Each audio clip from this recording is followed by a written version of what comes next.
संजय राऊतांनी निवडणूक आयोगावर खालच्या पातळीवर टीका केलेली आहे। ही बातमी आपण पाहणारच आहोत। मात्र वळूयात पुढच्या बातमीकडे।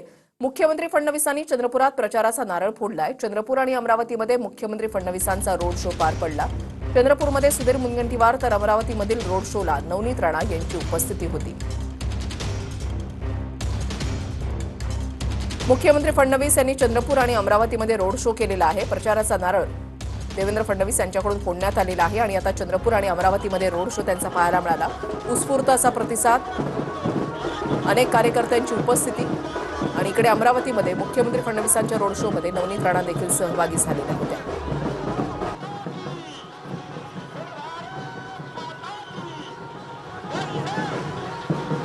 मागच्या महानगरपालिका निवडणुकांमध्ये युवा स्वाभिमान पक्षाच्या जागाही निवडून आलेल्या आहेत। यंदा जर अमरावतीमध्ये आपण पाहिलं तर भाजप आणि युवा स्वाभिमान पक्ष एकत्र आहे।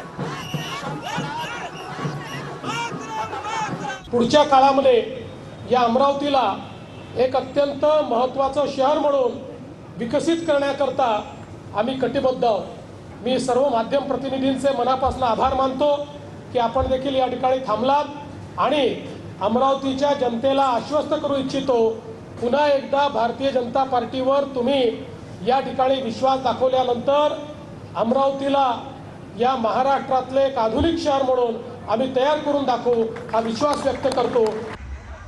राज्याचे मुख्यमंत्री देवेंद्र फडणवीस आपल्या सोबत आहे। भाऊ, आज ही रॅली काढली, विजय संकल्प रॅली, या रॅलीला नाव दिलं आहे। मोठ्या संख्येने प्रतिसाद दिसून येत आहे, काय सांगाल?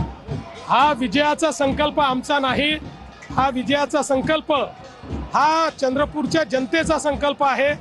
चंद्रपूरच्या जनतेने आज जो प्रतिसाद दिलाय त्या प्रतिसादातनं आपण देखील लक्षात घेतलं असेल की आता भाजप शिवसेना युतीला चंद्रपूरची जनता प्रचंड बहुमत देणार आहे। नेहमी चंद्रपूरच्या नाव चर्चेत असते सुधीर मुनगंटीवार, जोरगेवार यांच्या वाद नेहमी चर्चेत असतात। यांना दोघांना एकत्र कसं आणलं? कुठलाही वाद नाही। सुधीर भाऊ आमचे ज्येष्ठ नेते आहेत, जोरगेवार आमचे या ठिकाणी आमदार आहेत। इथे कुठेही वाद वगैरे नाही।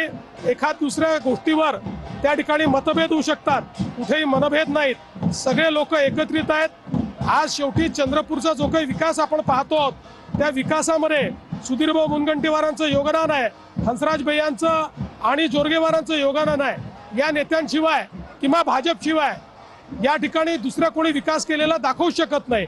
त्यामुळे निश्चितपणे सगळे लोक एकत्रित आहे। प्रचंड मोठा विजय हा चंद्रपूरला मिळणार आहे। आपण नेहमी बघितलं आपली सभा दिसून येत होती, पण यावेळेस नवीन प्रयोग दिसत आहे।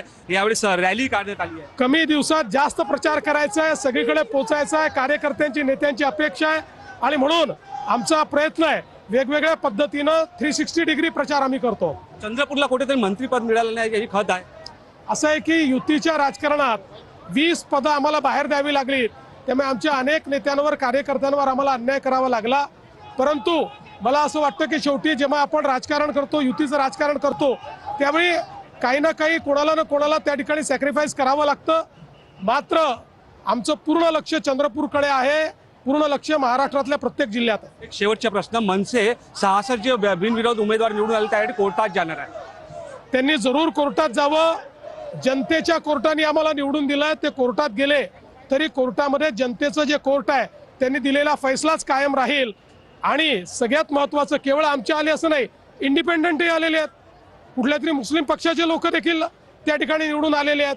त्यांच्याबद्दल ते का बोलत नाहीत याचं कारण त्यांना हार स्पष्टपणे दिसते आहे। आता कारणं हवी आहेत। एक शेवटच्या आखरी तर हे होते मुख्यमंत्री देवेंद्र फडणवीस। निलेश डाट, कॅमेरामॅन साईसह निलेश डाट, TV9 मराठी।